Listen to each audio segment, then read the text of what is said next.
in numerous publications. It is an honor and a privilege to recommend our two speakers here tonight. Thank you.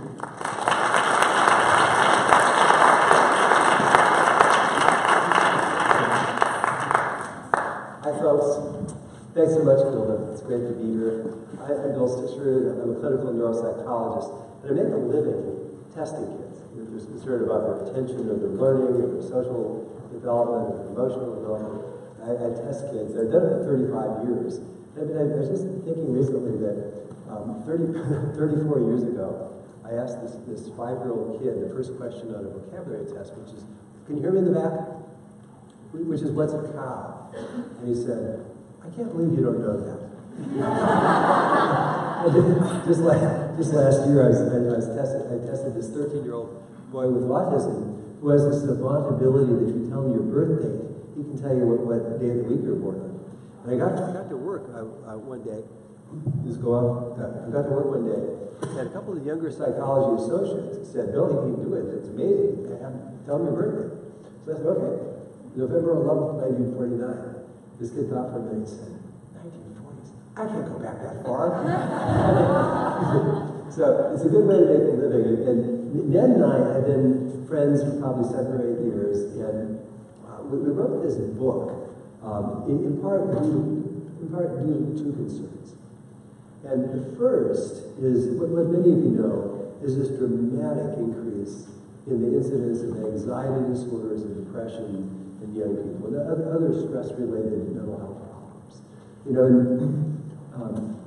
there's a brilliant researcher by the name of Gene Twenge at San Diego State who looked at the responses of young people, college-age kids and high school-age kids, to the Minnesota Multiphasic Personality Inventory, this long personality inventory. It was developed in the 1930s, and the adolescent version was developed in the 1950s.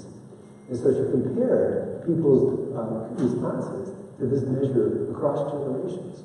What she found is that in the early 2000s, young people were 5 to 8 times more likely to report the symptoms of anxiety disorder and depression than they were at the height of the Great Depression, during World War II, during the Cold War, during the Vietnam War. And more recently, this same researcher who studied generational differences. And she said, tracking the difference between Generation X and Millennials, she said that the changes are glacial, that you really have to pay attention to these subtle changes over time.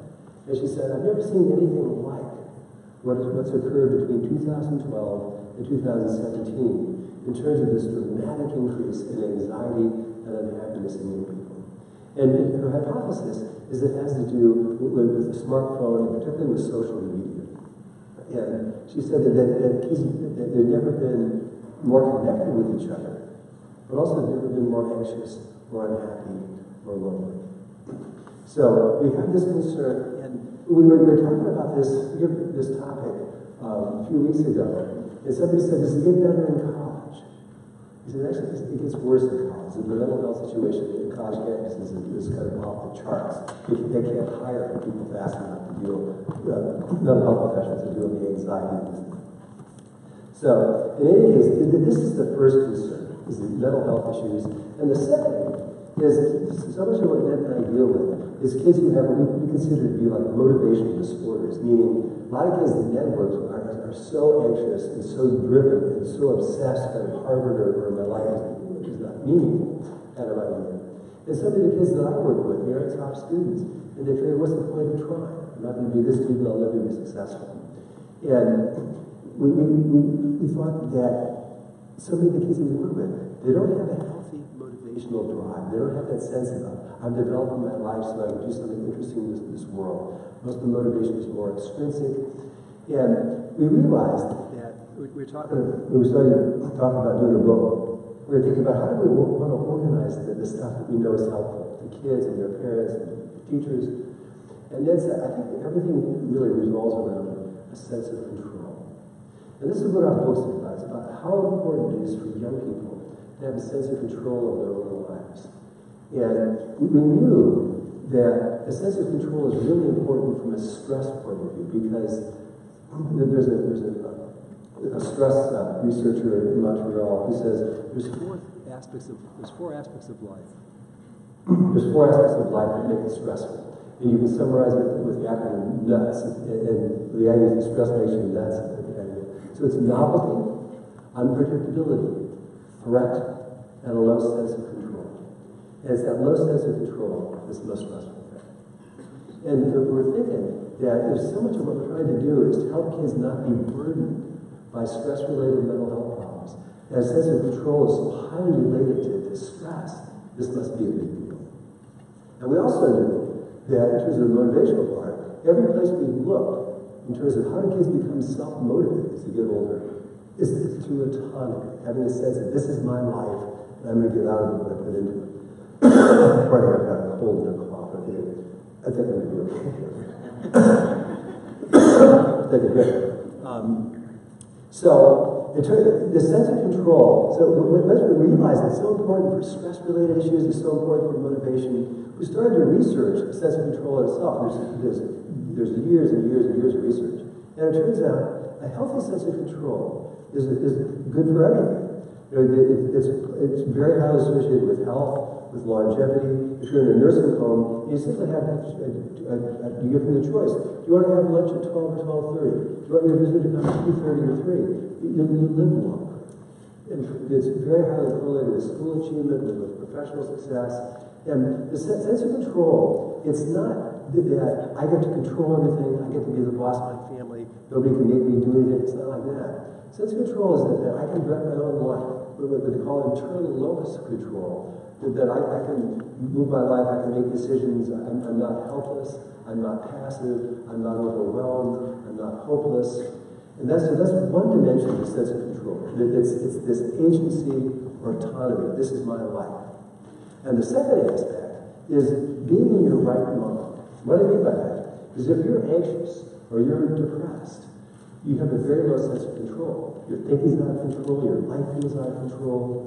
And we know from a brain point of view, when you're in your right mind, when you're pursuing goals, when you're involved in something, when you're in the moment, you're engaged in what you're doing, your prefrontal cortex, the part of your brain that does the executive functions, that plans, organizes, monitors, puts things in perspective, regulates the rest of your brain. And once you start to get stressed, your amygdala, which senses and reacts to threat, basically turns off the prefrontal cortex and runs your brain. And our concern is that these days, so many kids are tired and stressed most of the time. And so that they're a lot of time they're in a brain state where the amygdala is running their brain. And what happens is that if kids have a lot of that as they grow up, it changes their brain in a way that makes them more likely that they'll be anxious again and again, or depressed again and again. And so Ned and I feel that where we live, so many of the kids have the idea that the most important outcome of their adolescence is getting into the most elite college possible. And our angle is the most important outcome is having a healthy brain. It's having the brain that kids would want the rest of their life. And we want kids to be successful as they want to be. We want them to achieve anything they want to achieve. But we want them to be able to enjoy their success. And if they develop a brain that's just used to being tired and stressed all the time, so many of the people we see a lot of rich and famous, wealthy people in the DC area who have everything you want except for peace and happiness. And we want kids to be sculpting brains that allow them to be successful and to enjoy their success. So I'm a test prep geek. Since 1993, it's been my job to help kids do well on things like the SAT and the ACT and various other four-letter words. And I had the experience, so often, a lot of the kids I work with are stressed, often to the point of being too stressed in ways that Bill has already described. But the stress also has a real impact on people's performance. And where this first came for me was I've been working with kids who, girl, she's really sharp, she's really capable, she's well supported, she'd take practice tests, things were going really well, go and take the SAT, and then again, an angry phone call from a parent like, what's going on here, these scores were terrible, what happened? I don't know what happened. I was 23, I didn't have any idea. Well, I thought this should go well because they've gone well in practice. And sometimes I had the opportunity to have that kid come back in and I could play 20 questions and, was the math harder? Did the proctor explode during the middle of the test? Anything, like that? And almost always it ended up with a student mumbling something like, the test, it was just so much harder than what we did for practice. Seems kind of interesting, and sort of tell me more about that. And, well, standardized tests have very few things going for them. I mean, you can argue about their merits, but I think there's not a lot going for them. With the exception that, as a rule, standardized tests are, well, standardized. So this idea that this test that this kid had taken in October was meaningfully more difficult in both a quantitative and a qualitative way than what the test was from a year or 2 years prior really didn't make any sense to me. But what do I know, right? So I decided, at age 28, that I'd go and sit for the SAT again. I'd taken it when I was 16. Seems like, sure, let's go make it. He's changed a lot, right? So go and take the test. And I was at a large public high school, not unlike the one here. And there I am, in a classroom with, a dozen or so other teenagers. It is as awkward as you can imagine it to be. So I'm sitting there and kind of, what do they think of me and what do they think about the test, and kind of trying to imagine what's going through their heads. And for no particular reason, I checked my own pulse. 140 beats a minute. Which seemed kind of odd. Principally because I didn't think that I was stressed. Didn't feel it, didn't notice that. I'm just sort of checking things out. And also, I have very few skills, but one of them is I'm really good at these ridiculous tests. So, I mean, I had the expectation I'm going to go in there, check things out, get a perfect score, go home, and that'll be a great day. Oh, and lastly, in terms of that, like actually college admissions kind of pressure that people sometimes feel with the SAT, I didn't have that because I wasn't going back to college, right? I'd actually checked out my alma mater and I'm like, no, we're done with you, right? So I wasn't going back. So this is kind of odd, and it was an opportunity. That's why I wrote this first book about SAT and stress. It was an opportunity for me to really rethink what it was that I was doing in terms of helping kids be successful. And I stumbled on this thing called the Yerkes-Dodson line. It's a performance curve. It's a bell curve. And across the bottom we have stress, basically no stress, medium stress, a whole bunch of stress, and then performance going up and down. And the idea here is that when there's no stress, back home in DC there's going to be probably a snow day tomorrow. Try to get your kid to do homework first thing on a snow day. It doesn't happen, right? Because there's no urgency. But as the stress gets higher, the deadline approaches, performance goes higher, right? If you play sports or play against teams who are terrible, they can't even catch the ball, you're clearly going to win, but you're not going to play your best, whatever sport that is. It's when you play against someone who's just as good as you are, and ideally a rival, so you really just don't like these people, you're going to play at your best level, right? Because you're really into this, you're totally fired up. But as the stress gets higher, the performance doesn't go up. The performance comes back down to meet it. And this is where overwhelming stress completely wipes out performance, certainly athletically, but more so cognitively, because this excess of cortisol, it screws up these executive functions. The kind of thinking part of your brain kind of goes haywire. Ultimately, when we're talking about issues of motivation and handling stress and performance, we're really talking about the prefrontal cortex. People know what the prefrontal cortex is? Right behind your forehead, right? And so this is where executive functions lie, of organization and planning and problem solving, of emotional and mental flexibility, of putting things in perspective. When we stress, the very critical part of the brain called the amygdala, which is really a threat detector, it goes off, it floods your brain with norepinephrine, stress chemicals, and your thinking part of your brain goes offline. To Bill's point, when we're in our right mind, this rational part of our brain, this prefrontal cortex, regulates the stress response. And so when you're in a place that's challenging, you're kind of amped up, you're excited, but the thinking part of your brain is saying, hey, we got a plan for this is going to be great, I can see how this will be successful. When it's too much, and this part goes bye-bye, it's totally freeze, fight, or flight response. A huge part of the work, therefore, that I'm doing, in addition to teaching kids how to do the math and reading comprehension, what the SAT is about, and all that kind of jazz, is what I think of sort of test prep therapy, where I have a lot of kids who've gone past the point of peak performance, and they're going down the other side hard. And my job is just to pull them back to decrease that stress by 10 or 20%, so that they're in a place of being excited, but not being overwhelmed. So this idea of being in your right mind, and also autonomy, is enormously important for performance, because if you feel like, hashtag I've got this, right? You're in a place that's beautiful, right? When it's overwhelming stress, it's kind of hashtag, oh crap, right? And then bad things happen. Now, part of autonomy is also really tied to motivation. So we look in our book at a number of different models of motivation. Probably the most significant one is something called self-determination theory, which is one of the best supported theories in all of psychology. And it's a model of intrinsic motivation, of internal motivation.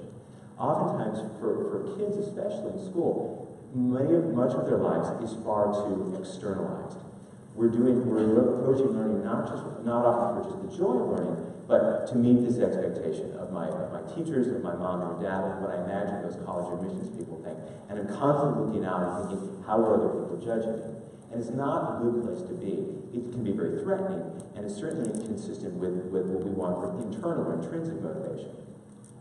So the dominant model we look at is something called self-determination theory. And it's a lovely, very elegant model that holds that to be intrinsically motivated, we need three things. We need a sense of competency, right? I'm not particularly good at a lot of different sports. I mean, I'm well-rounded that way, I guess. So, you're playing the way I do, you probably don't have to do a lot because it doesn't feel that great. I'm not quite at the level of being competent. We need a sense of relatedness. So the first hour that I spend with any student, I'm often kind of taking an inventory of who they are as learners, one question of which is, so what's your favorite class in school? And the student will say, math, I love math. And the follow-up question, so is it the class you've always liked the concept of math, or is that the teacher? And as you all know, there are these students in the room that more often than not, it's the teacher. Yeah, I never really liked math that much, but Madam Miss Sanchez, she's just great. I don't know, it's just really cool with her. That relatedness is super important. And then the third piece is autonomy. That if I don't feel like I have a choice, if these aren't my decisions, if I don't get an input, I don't get to say which way I'm supposed to be working hard for, it's really hard to be intrinsically motivated. I'm simply responding to the requests or the expectations of other people. That works to a point, but it's certainly not intrinsic motivation. So we were lucky enough to spend some time on the phone with Edward Deasy, who's one of the guys who created this theory, some decades ago. And we said our experience on this, our input, insights on this, is that it feels to us that of those three things, competency and relatedness and autonomy, that autonomy is really the most important piece, that's the one that really kind of makes things fall apart if it's missing. We said, is that right? They said, yeah, absolutely. If you really want to develop intrinsic motivation in kids, you want to foster the sense of autonomy. Now, I don't know your community that well, but it doesn't look that dissimilar from where I hang out. And there can be a lot of pressure to kind of be great in everything, right? We push that competency piece often to the detriment of the other two pieces. Your kid plays soccer, but was he on a travel soccer team? I mean, he's not. How is he possibly going to get a college scholarship? You better get him an individual coach. Wait, you're a bad parent, right? We kind of have that kind of mayhem. I have a client who called up asking about tutoring for their daughter because older brother was really good at math, loved math, and that was kind of the trajectory for success for him, and they wanted their daughter to have the same opportunity. Now, to be fair, our daughter's not quite as good at math as her brother. I mean, he naturally likes it. For her, it's more of a struggle. So we've been trying to support her with a lot of extra support. She's been doing Kumon for a couple of years now, but now we think it's time to really get serious and kind of push towards one-on-one tutoring. And we're just trying to find the right balance for her. And does it seem like, I don't know, just 3 days a week of math tutoring does that seem like that's too much for her to do? I mean, because now that she's in 4th grade.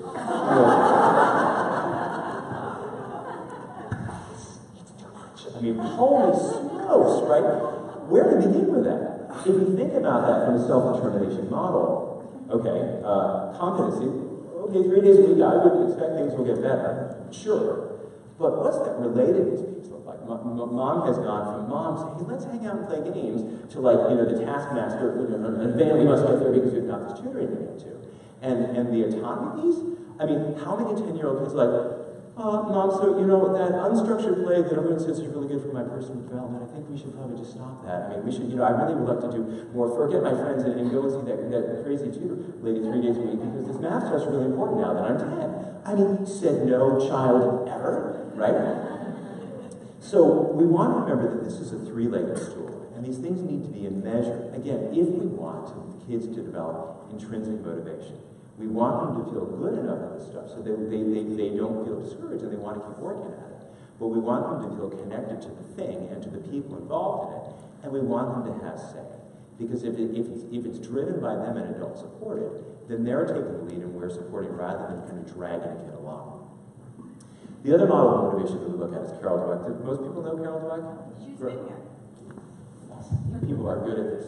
So for us, that idea of a growth mindset rather than a fixed mindset, where we get better things as opposed to unnaturally good or naturally not so good. For us, this is an exquisite representation of what a sense of control feels like.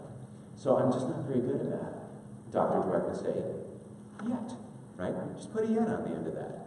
I bet if you want to work hard at this, and you don't have to, but if you want to work hard at this, and we get you with a really good math teacher here, our fabulous Mr. Rob, if we spend some extra time, I'm sure you're going to get better at this, because he's a terrific teacher, and if you work hard at this, you can put your mind to anything, if you want to, right? If you don't want to, that's totally fine, but you don't want to have the idea that you're stuck here, right? You have that control, and you can choose to move forward however you want to. And then the third model of motivation that we look at is this idea of flow. And flow is a brain state of when people are really engaged in something that is really challenging, but it's low threat. The researcher Reed Larson threw out this term of passionate pursuit of pastimes. And the idea is, rather than getting this brain state of working really hard and being deeply engrossed in something, we don't see that. We sometimes see that in school, but the challenge with school is we're constantly trying to meet a measure. Was that A-level work or not? Can you tell, is that good enough? A flow state isn't looking around and asking, is it good enough? It's saying, can I do better? Because I'm not paying attention to anyone else. It's really, I get direct and immediate feedback. I don't need someone else telling me it's good or bad. I can sense, here's how I can make this go better. And so we see this often with kids doing robotics or dance or art. I'm better if I did this. And when kids work at this over and over and over, and their lips are pursed in concentration, it's this beautiful brain state where they're just deeply, deeply engrossed. Actually, Bill, I'll make Bill up here, has a wonderful story of his experience of being a super successful high school student because of his flow state. Yeah, so when I read this guy named Reed Larson, who really tried to figure out how do kids become self-motivated, self-driven adolescents and adults. And he concluded it wasn't through dutifully doing their homework every night. It was through, as Ned said, the passionate pursuit of pastimes, the stuff that they love to do. And this made sense to me because I graduated from high school with a 2.8 grade point average. And at that time, I only needed a 2.5 to get to the University of Washington. I still kick myself for kind of overachieving like that, spending a lot of time studying, and I could have been doing something else.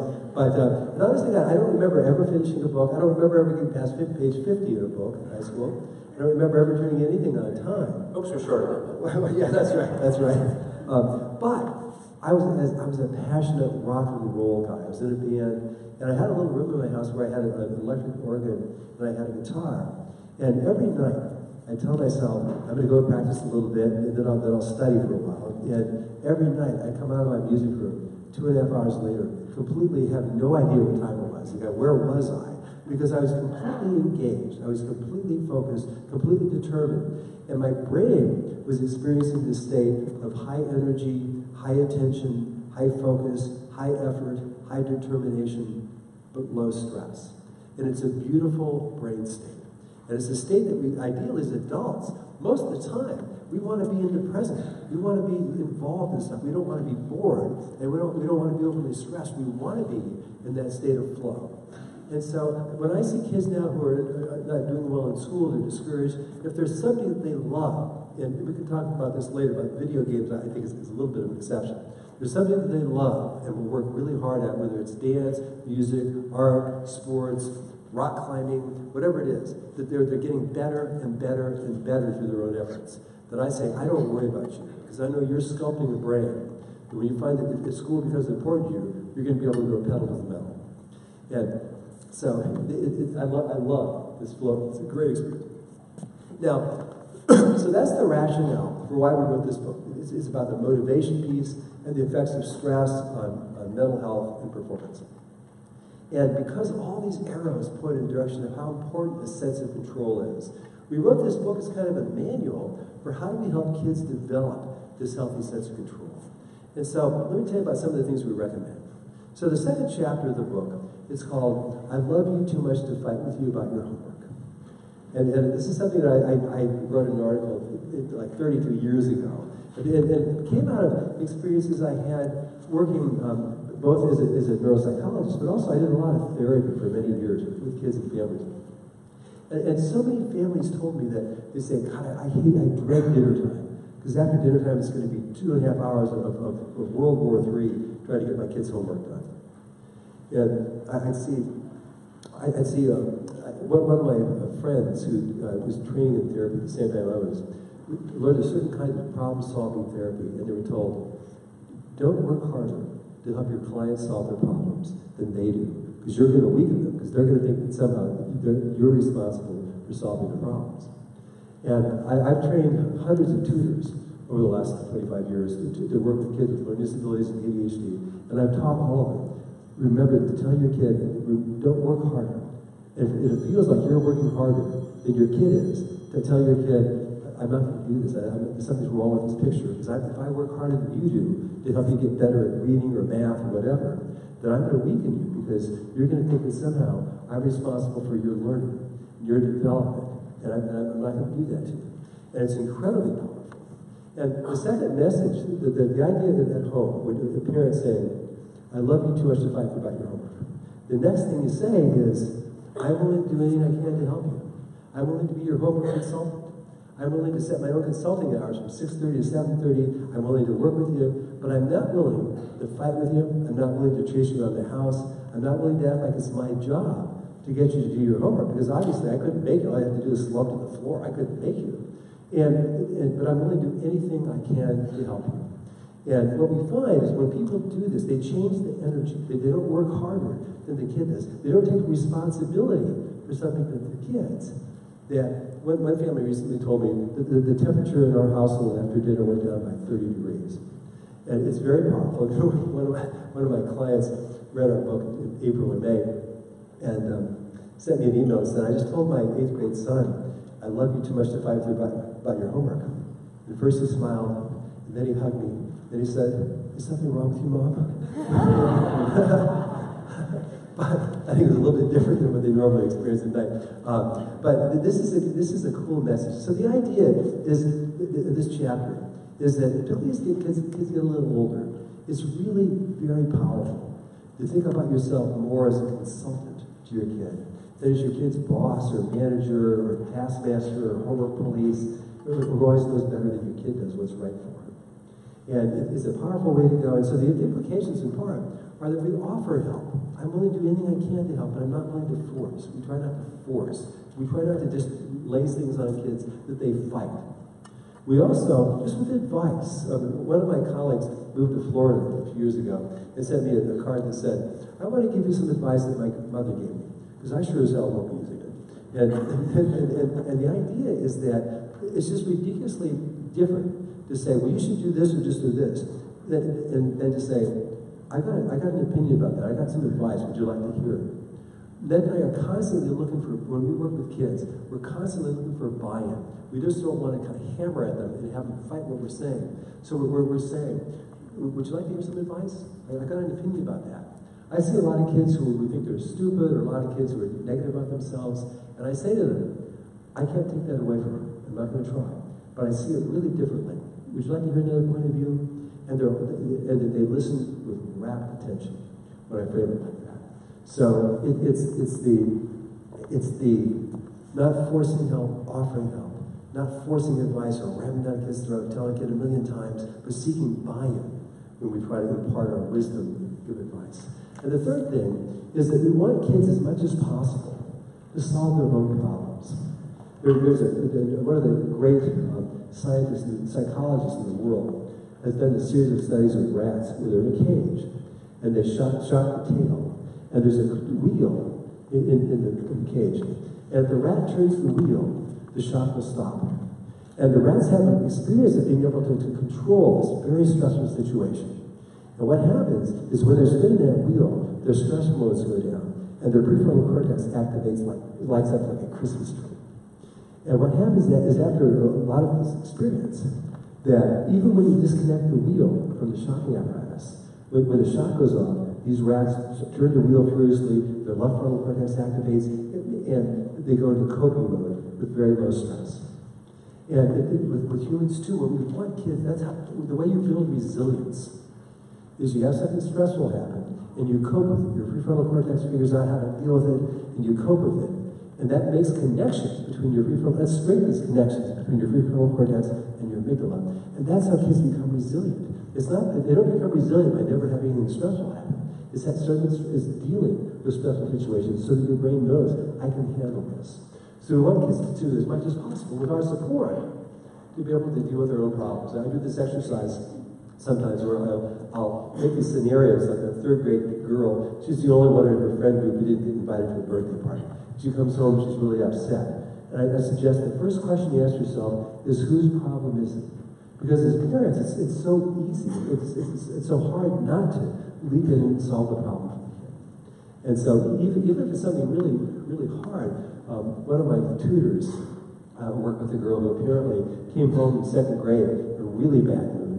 And her mother finally said, honey, what's wrong? She said, well, the teacher today asked the class, what's the biggest number in the world? And I said, 23,000. The teacher said, what about 23,001? The girl said, I was so close. I have a son who's now a junior in high school, and there's a story in the book about when he was maybe 5th or 6th grade, and my wife is an academic. She's a Latin teacher. I know you're actually pretty worried. My kid was most likely to get beat up at recess. I mean, test prep geek and a Latin teacher mom is not bad. So, but she's a great academic, and she was helping him with whatever he's doing. If you need a Latin teacher mom to help you with 5th grade. But anyway, and so something was going on, and an assignment had been done and had been handed in. Lost. I'm not sure what it was. But she turned at him in a way that felt a little bit sharp and asked, well, why didn't you whatever? And he kind of responded to that and sort of froze and sort of just looked at her and said, you didn't remind me. That was a bad idea. No, I'm sitting there kind of eavesdropping this whole thing, and I come right out in the middle of the thing like, okay, time out here, people. And I look at him like, so Matthew, my apologies, I think your mom and I failed here a little bit in case we have not been clear enough. It's your work, okay? This is your work. You're responsible for this, in part because your mom's already done with 5th grade, and you deserve the right to do this yourself. And to be clear, we do not throw the mother under the bus. That's definitely not a good play. And then I look at my wife and I say, sweetheart, you can understand why. He said, well, you didn't remind me because you always do, right? You're always on top of things. And I mean, my household, I think, is like a lot of households where, our household is run by my wife, right? I mean, I think most are in that, running a household is sort of like running a small corporation, maybe a medium-sized corporation, depending on how many children you have, right? But it takes unbelievable, organizational, logistical sophistication to run this. And I'm certainly, I'll play second fiddle every single day because she's so good at handling the complexity of running our lives. My son, 5th grade, right? And so in a kind of different place. And to be fair, it was kind of hard for my wife to understand kind of how he doesn't get this stuff Carol's wife yet. In part because it's been a long time since she's had the brain of a teenage boy. But again, just because she can handle these things with such a plum doesn't mean that she should do this for him. I mean, we really believe that teenagers especially, but even younger kids, it's a mistake for us as parents to do things for kids that they can do for themselves. It's certainly a mistake to make decisions for kids that they can make for themselves. And so, my wife and I really worked hard to sort of step back and rather than being, did you, say, would you like some help with that? Or, the kind of transition thing was, so do you know what your homework is for tonight? Yeah, I do. Great. Do you have a plan for that? Yeah, I do. Would you like to share that plan with me? Not really. Okay. Because, gosh, if there's a time to make mistakes, it's got to be in middle school because it feels more fraught when you get to high school, right? But also, if there's a time to make mistakes, it's got to be in high school, not when you get to college, right? We have an article that's coming out, and Bill will talk more about this later, in the New York Times next week, and it reflects on how many kids we see who are home from college to stay, like 6 weeks into their freshman year, right? That's not a good place to be. In the story I recount that about a teenage boy, a bunch of boys actually, they're seniors in high school, and I'll ask them, so can we schedule next Wednesday at 4? I don't know, ask my mom. Right? You're about to send a kid off, far away, with, I don't know, $40, $50, $60, $70,000 of your money in his pocket, and he can't schedule his own appointment. It's an imperfect model, right? So we worked really hard to step back and just ask, would you like some help on that? And sometimes he'd take the help, and sometimes he wouldn't. And sometimes he'd get a 52 on a quiz, right? Because he studied through the wrong chapter, right? Oops, that's a mistake. But he's doing really great now. He's a junior in high school. And I mean, his recap counselor said he's actually doing marvelous. I'm teasing. He's actually getting better grades than I really would have pushed him to get. And I'm not a pushy guy. And I'm really proud of what he's doing. But more than anything, I mean, he's doing well, and he feels like he's earning this because he is earning this. We're there to help him, but to be honest, I don't know how many people have a senior in high school or a junior in high school? Do you ever get asked to help that in the work? I mean, how many of the classes that are doing can you, oh my gosh, right? I mean, his biology text is like this. When I was in high school, I think it was like a pamphlet, right? There's all this stuff. I mean, and I'm a test prep guy. I can help with the math a little bit, but most of it, I don't really want to be responsible for it because it's not a great place to be for me or for him. And I will also say this, it's much, much, much less stressful to take this perspective of consultant, where you offer advice, you ask if you may make suggestions, but I'm not responsible for it, because if I were responsible for his grades, I'm really not well prepared, because I don't know this stuff. And I have this experience when I walk around schools and I see people who know me in the work that I do, and I'll have a mom or dad come up and say, so can I ask you a question? Sure. Well, my daughter, I keep telling her this, and she just won't listen. I just don't know what to do, and she just won't listen to what I'm saying. And I'll listen for a moment. I say, well, may I offer you some advice? Sure. You just say to your daughter, may I offer you some advice? And they're like, what? I said, no. Because if you offer advice, then she's saying, I'm willing to take it. Otherwise, you're trying to tell her, and she's just resisting it. So I go back for just a moment to talk about that prefrontal cortex and the amygdala. When you come in at people in ways that are really intense, and we all have this response, if someone starts telling you how it is, your defense, you get defensive, your stress response goes off, and you're trying to rebuff it, right? And when you ask, may I give you some advice? It puts the kid more in control, and much more likely to have the stress response low, so that they actually are able to hear and willing to hear what it is that you have to say. Now, I oftentimes parents say, well, what if he says no? Well, then you just go and spend your time someplace else. Because I've yet to have the experience of giving people advice that they just told me they don't want to hear, and having, oh, thanks for that. That was awesome, right? That hasn't happened never. What will generally happen, it may take a number of times because your kids are like, what's going on? Right? For them to sort of feel like there's a change in what's the voodoo mind trick, Jedi mind trick, these are not the droids, it's courageous people, right? It takes a while. But when your kids realize you're there to help, and you're not going to keep forcing them. There's this great New Yorker cartoon I love, when this dad, he's got these two squabbling kids, and he's kind of pulling them apart, and he's giving this lecture. He's now, listen up and listen up good. I'm only going to say this 1,000,000 times, right? If you've told a kid something once or twice, the idea that the third time, or fourth, or 15th, or 27th, said with more intensity is going to permeate their defenses, not going to happen. So we really like this idea of playing consultant. It is hard in some ways, because if you're giving more autonomy to your kid, you by definition have less control yourself. And that can feel a little bit hard, right? Because you're the reason you guys are spending this time with us on Wednesday night is you're deeply invested in your children's success. We're invested in your children's success too. And we don't want you to step away. We just want you to step to the side so that you're with them, but you're not pushing them, because it changes the energy remarkably. But again, if my kid right now is 16 and he's learning to drive. Anyone going through this with your kid? How fantastic. I've been right here for, 16 years of his life, and now I'm about 3 feet this way. Holy smoke, the perspective is a lot different, right? I mean, a lot different. We have the fourth chapter in the book, and we promise we're not going to go all through 14 chapters. But the fourth chapter in the book is decision. Oh, why don't you jump in there? Thank you. Oh, I get carried away. Fourth chapter is great. I'll just tell you, we aren't going to go through all 14 chapters. I do want to say one thing about chapter 3. Chapter 3 is called It's Your Call. And it's about the wisdom of encouraging kids to make decisions for themselves and requiring teenagers to make decisions about their own life. And I had this experience early in my career where it used to be much more common than it is now for kids to be asked to repeat a grade, usually kindergarten or first grade in public schools. And what I saw so often, I tested a 20-year-old, and I'd say, where are you in school? And the kid would say, I'm a freshman in college, I should be a sophomore, but my parents made me repeat the first grade.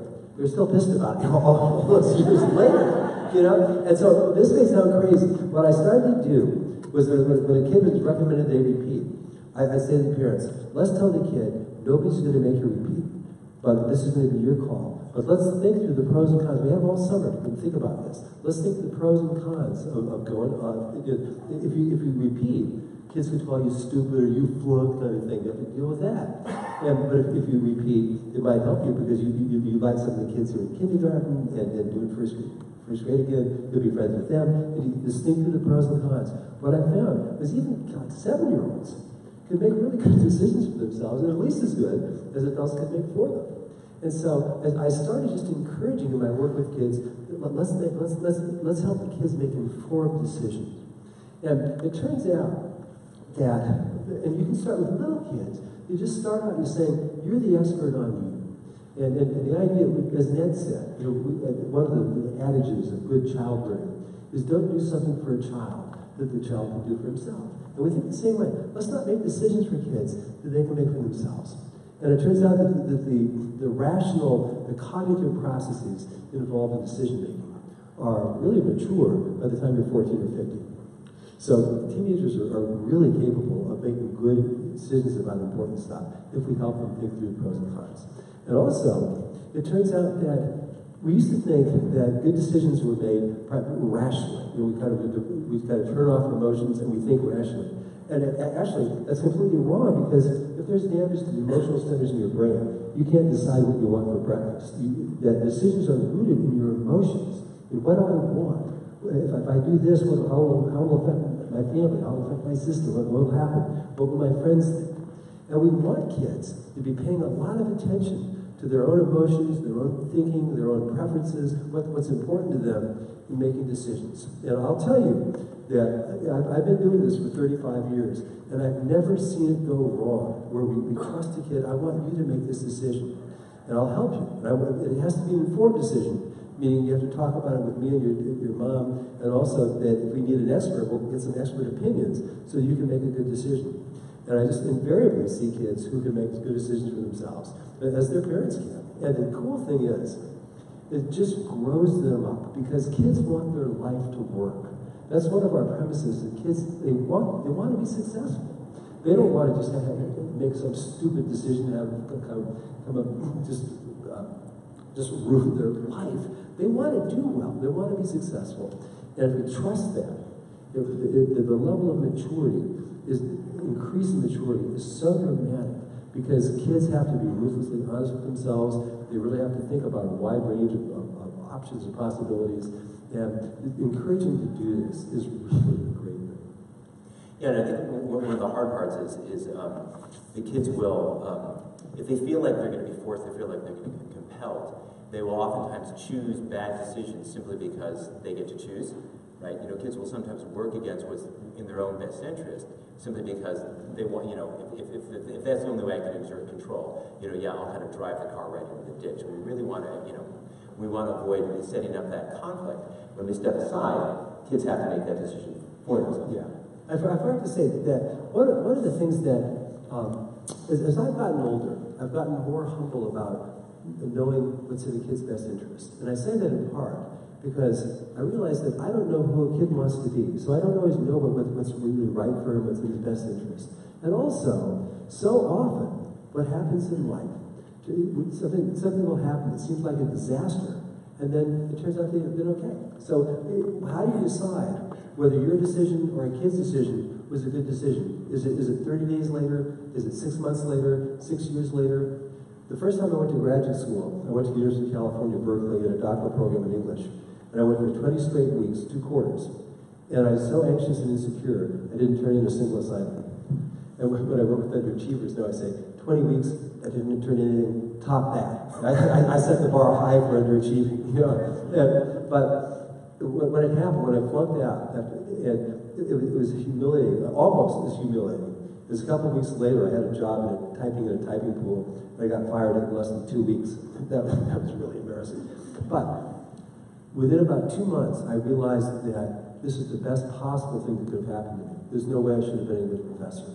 And almost everybody has that experience where something feels like a disaster, and then it turns out that really it opened up some possibility. So I'm just saying that part of the reason I support kids in making their own decisions so much is that I often don't know it's in their best interest. And they don't necessarily know either, but I want them to practice figuring it out. And I also, you know, I had a lot of times a similar kind of situation where, you know, we're talking about moving a kid from this school to that school, what do you think we should do? And the exact same thing as Bill is saying is I think we should let your son make that decision for him and support what it is. Because if you make the decision for him, he doesn't know the decision, right? If you say you have to go this way and he wants to go that way, then he may be invested in his own failure, right? He wants to prove you wrong by having it not go well. Where, if you take Bill's example, where, okay, total train wreck, flunk out of graduate school, your kid is committed, like, I want to figure out a way to somehow resurrect this. I want to be a phoenix. I want to make something meaningful out of this. And we work twice as hard and twice as creative to figure out a way to make this be successful. So I just think it just works so much easier when we're in a supporting position and maybe give you a suggestion rather than feel like we have to own that decision for kids. Actually, we were talking on Tuesday, and this mom came up afterwards and she said, so when does it become the kid's life? She did not ask this rhetorically, right? She's like, so at exactly what age and what date? And I was flat-footed and slightly gassed. and I said, well, how old's your daughter? She says, 14. And I said, I'm pretty sure if you asked her, she would say, long ago it's been my life. I mean, can you remember being 14 and thinking these parents, these old people, they have no idea, right? And it's just, I don't want to own my kid's life. I want him to own it. I want to sit there and cheer him on and support him as best I can. It is, as I started to say, a little bit hard, right? Because if more autonomy for your kid means a little bit less for you. And that can be a little bit stressful. So we have a chapter in here about the idea of being a non-anxious presence.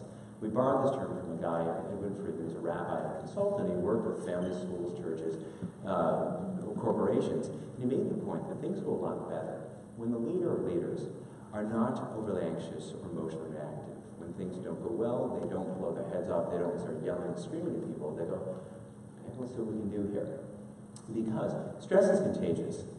You know this experience. If you sit down next to someone who is super angry or super intense or frustrated or whatever, you feel it.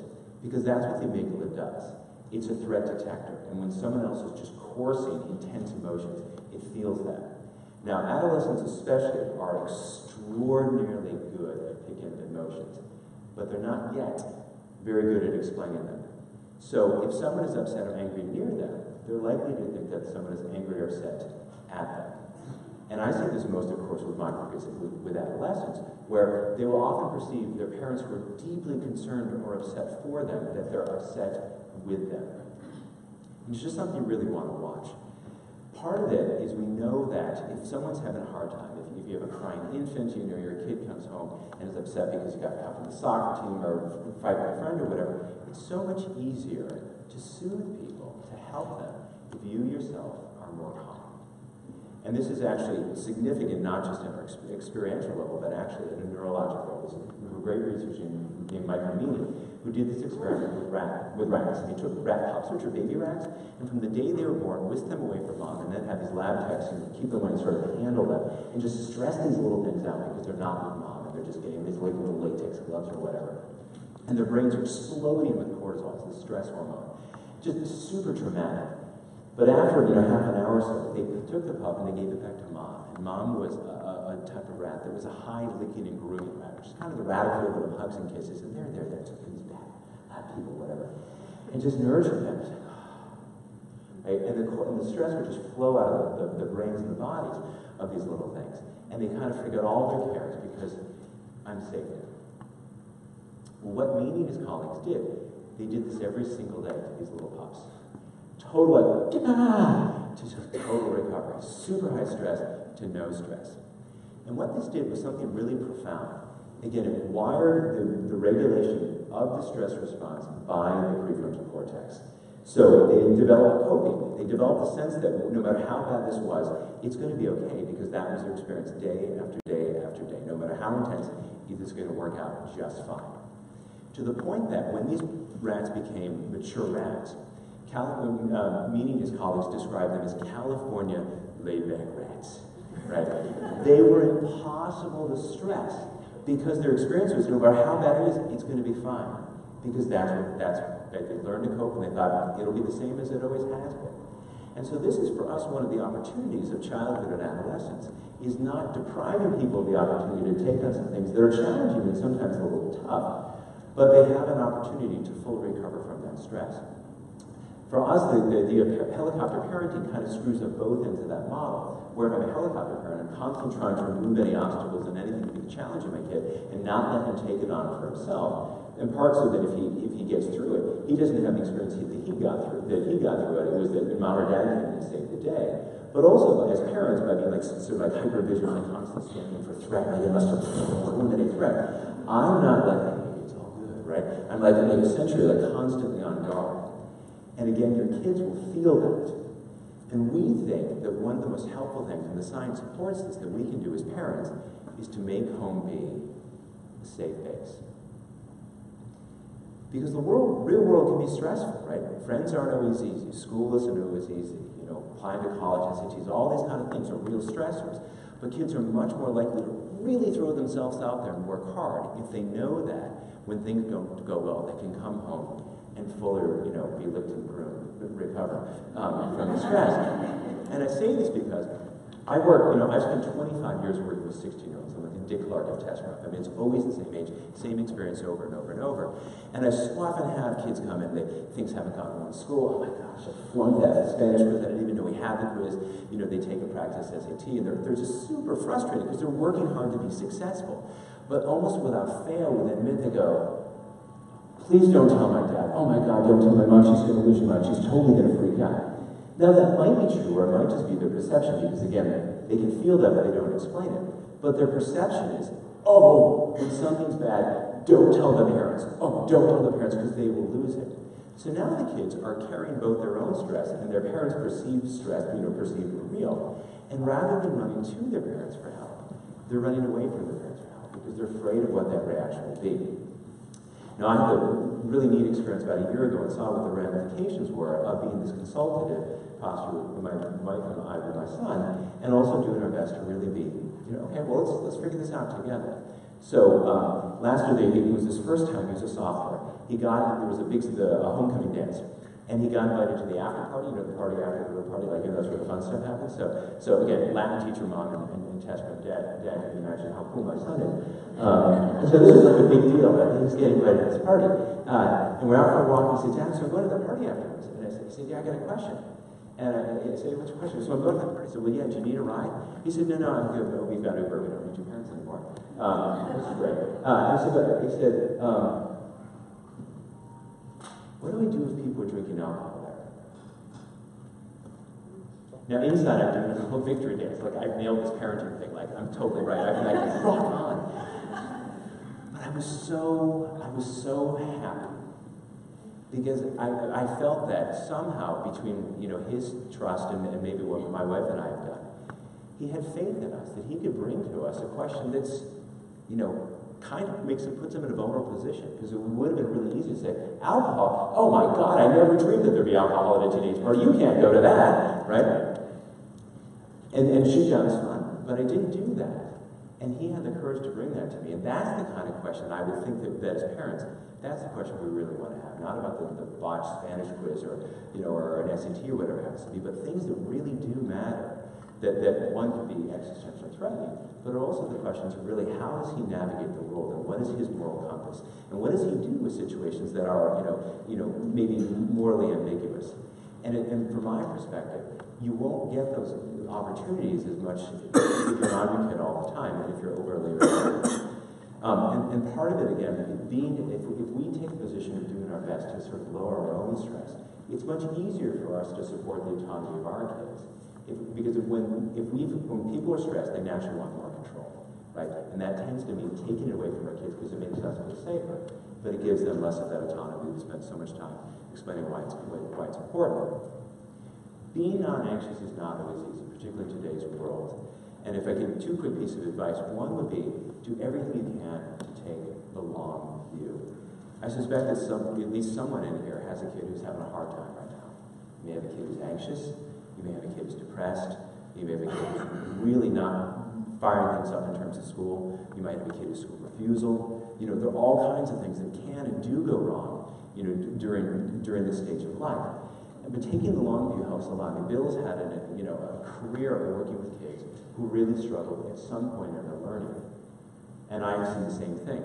And we've had the advantage of working with kids who are really a hot mess when they're 8 or they're 10 or they're 14 or they're 22, and have the benefit of seeing them 5, 6, 10 years later and going, wow, you're doing great. And if you know that, and have confidence that your kid is going to turn out great, then the thing that's going on right now wouldn't freak you out so much. You say that's just part of the plan. So I'm going to overshare. I told the story this afternoon. I had a family that had a colorful upbringing. I had a father who's an alcoholic. He eventually drank himself to death, and that was a challenge. And the stress of this affected everyone in my family, including my mom, who had really serious mental health issues, hospitalized and suicide attempts and all this kind of jazz. And it had an effect on me. I ended up 3 months in 7th grade in a pediatric psychiatric hospital, which is not as cool as it sounds, in case you're wondering. And it was hard. It was hard. I went from the straight A student, the best student in everything, I was Tyndall Public High School in Connecticut, to doing nothing. And it was hard. And part of it, when I came back to school, I was really terrified about what was this going to mean. The kids were going to treat me bad, the teachers were going to be bad, and like, Mr. Johnson, where's all your work? But when I came back to the 7th grade teacher, and I was expecting her to lay into me with all these assignments, and she knew, 7th grade math, who cares? You're a great learner, you're going to catch up on this.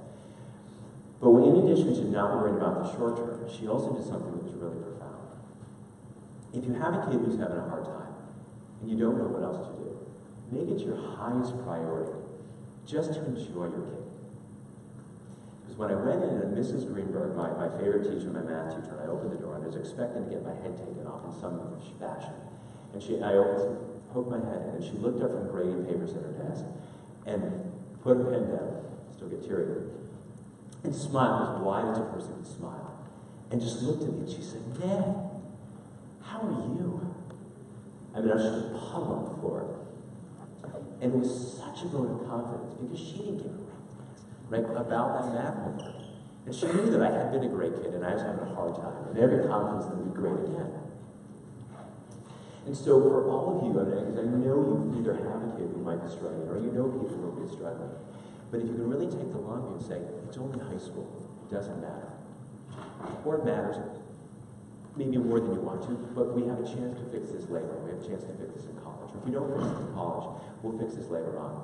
If you have confidence that kids plans try to grow towards the sunlight, and children try to grow towards success, and they also try to grow towards the expectations that people have of them. And so if you treat your children like they're joy-creating organisms rather than difficulty creating organisms, then they constantly want to do better.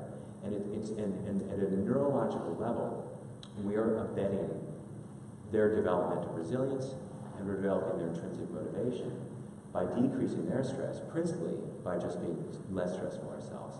It's a little bit of a tall order, but if you read that chapter, I think you'll appreciate it. And again, I'll head back over to Bill. If you have a kid who's having a hard time, just put a little sunshine in their direction. It has an enormous difference. One of my favorite cartoons is about a dad who wasn't such a non-anxious presence. Is these two teenage boys, and they're walking. One says to the other one, "God, I'm so sick of my dad. He's constantly on my back about my grades. He's constantly saying, get those grades up. Last night I couldn't take it anymore. I said, get that salary up." and just to follow, what Ed said, that I've had the experience many times in the last 35 years where parents will be telling me about a kid's problem, and one of them will break into tears and say, "We just want him to feel good about himself."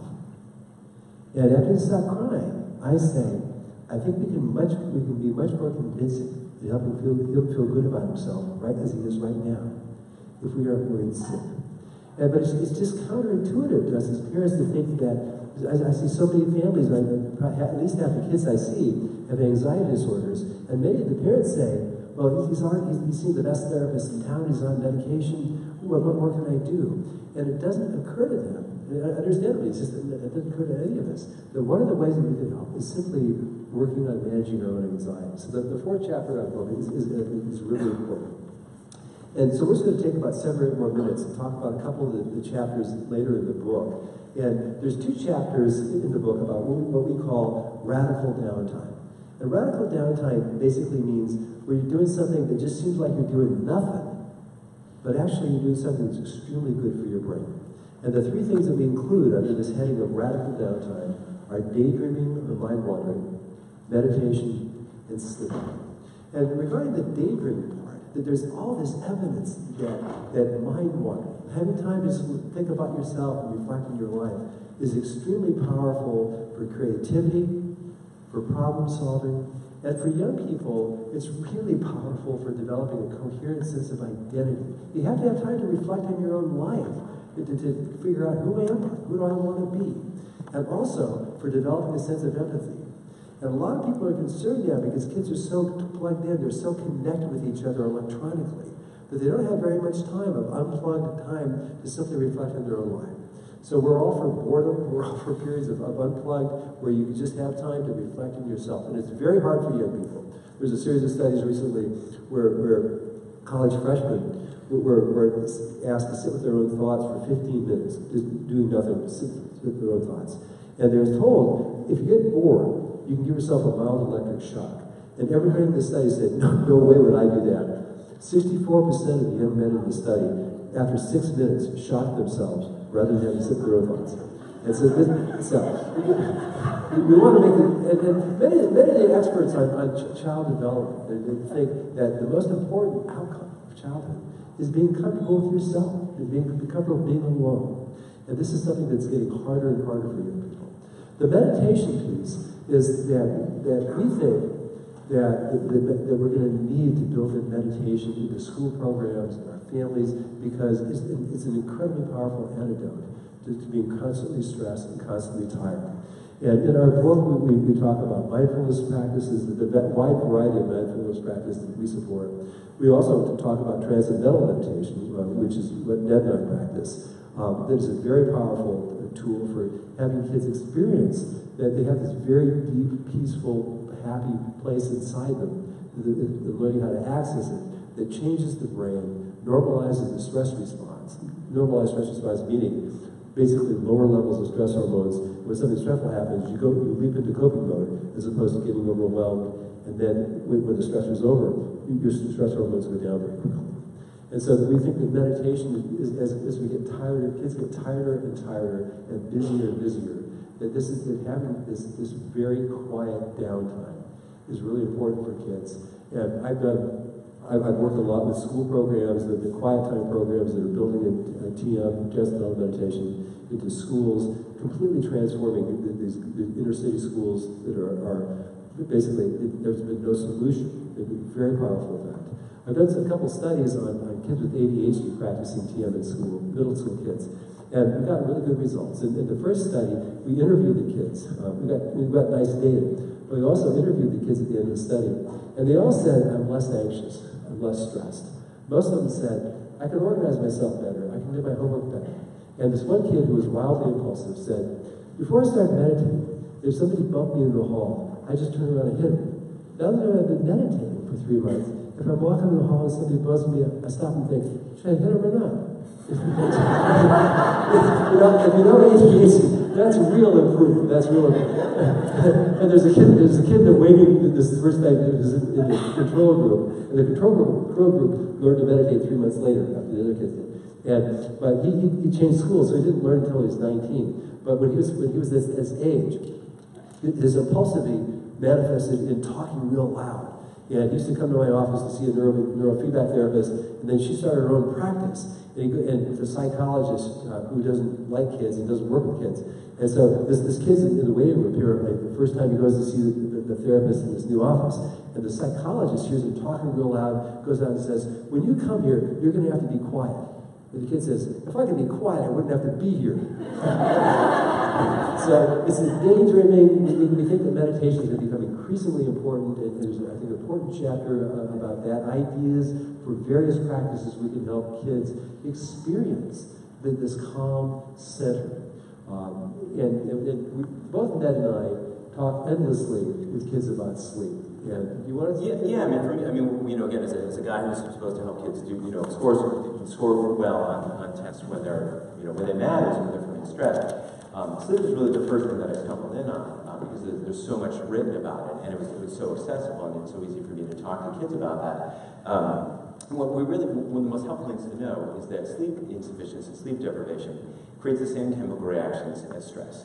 Right? It weakens the control of your stress response. It makes us more reactive. Our executive functions kind of go bye-bye. We just don't think very well, and we certainly have a hard time emotionally when we're unrested. And also, sadly, when people are tired, they tend not to know that they're tired because self-assessment is another cognitive function that's impaired by being tired. Right? It makes it challenging. So I give this speech to kids all the time, but I was talking with a boy a couple weeks ago, really, really bright guy, struggled with some of the executive function stuff, and was just trying to say, if you moved in the direction of being more rested, things would just be easier for you to be on top of your work. And also, if you were more rested, your mother would seem less annoying. Do you ever notice how when you're really tired, you feel like your mom's more annoying than normal? And he sits there and he's super great, but that was when he's like, my God, I must be tired all the time. Which is, I'm sure she was like right back at you. But for us, and it's hard. You've all heard about the benefits of sleep. We have a whole chapter on this, and we don't want to lecture people and just say this is important, but without giving solutions. But I'll say really quickly that at the end of every single chapter, there's a page and a half of what to do tonight. Of things that you can try, and there's no one size fits all, but there are a lot of really just kind of really actionable, practical things that we really encourage you to try with your kids and see what works for you. And there's the ideal for all of us, and none of us are necessarily at our ideal state, but we're just trying to give people tools to help them move in the direction of the things that we know are more conducive to success, but also to healthy and mental health.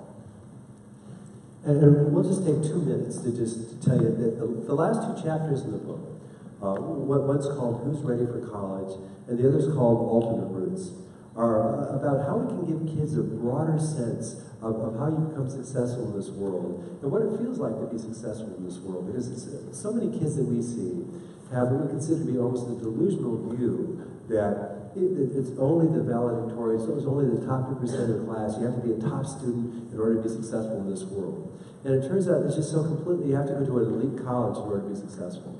And it turns out, we wrote a piece for Time magazine just saying, why don't we just tell kids the truth? There's advantages to being a really good student, going to elite colleges, but it's not necessary. It turns out it doesn't make that much difference where you go to college in terms of how successful you are financially or career-wise, how satisfied you are with your life.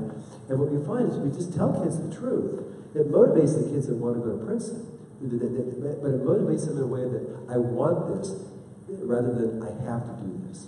And so much of mental health is making that transition from I have to, I gotta, to this is what I want. There's a whole different brain chemistry of going, I have to do this, that extrinsic kind of thing, versus this is what I want. And for the other 90% of the population, it motivates them because they can see a path. If I work hard, I can see myself being successful in some way. And so we have this chapter about college and about how to prepare kids for college, how to know when they're ready to go into really, in many ways, the most dysregulated living environment outside of a war zone. And how we say we want kids to have practice running their own life for about 6 months before they go off to college. Because if they go off to college in this very dysregulated environment, they have to run their own life. And there's a chapter called Alternate Routes about people who became successful, who weren't always good students, or people who were very successful and they crashed and they got to pick themselves up again. And it's just trying to give kids a broader sense of what's out there, how they can make a contribution to this world, how they can find a way to be successful, enjoy their life, and not have such a narrow view. And the Sonia Lucian, who Bill mentioned at the beginning of the model of the nine, makes the point that one of the single best ways to reduce anxiety is to engage in plan B thinking. I have plan A, and here's what I want to do, but if it doesn't come together, here's plan B. So I had a couple periods early on when I started this company where things were really kind of touch and go. And I was stressed, and people working with me were really stressed. And what, at least for me, what I kept telling myself is, I can always go back to waiting tables. When I was in high school and college, I waited tables, and I was really good. It's a little nocturnal as a job, mind you, but I figured I can always do that, right?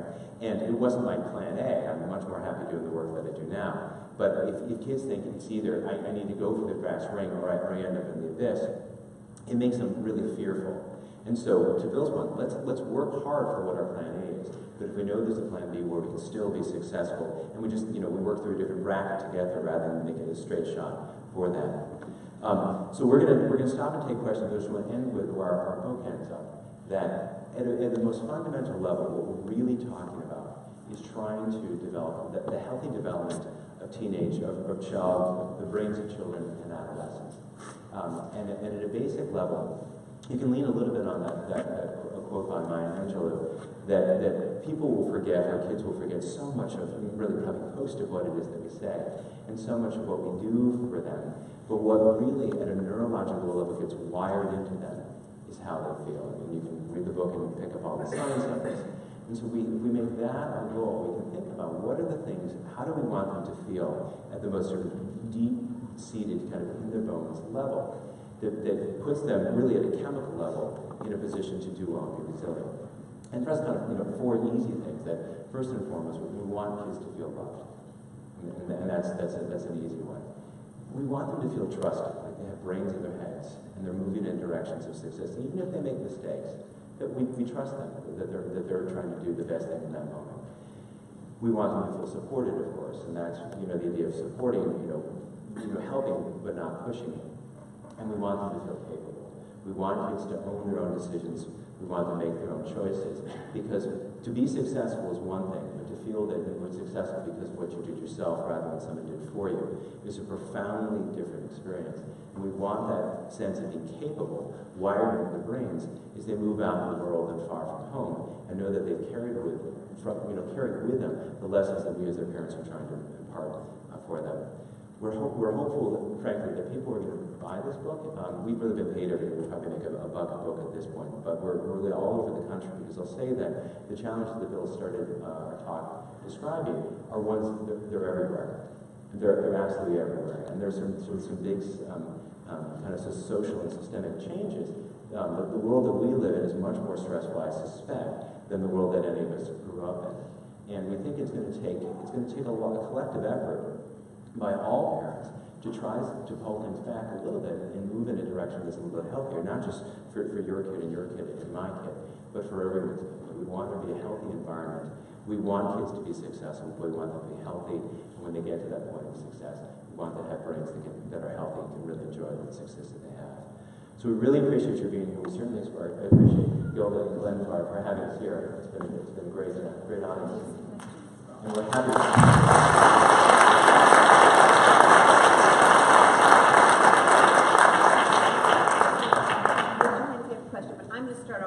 question. This afternoon you talked a little bit about the social media piece, and I like the modeling and the not having in your room. Can you talk about that just a minute?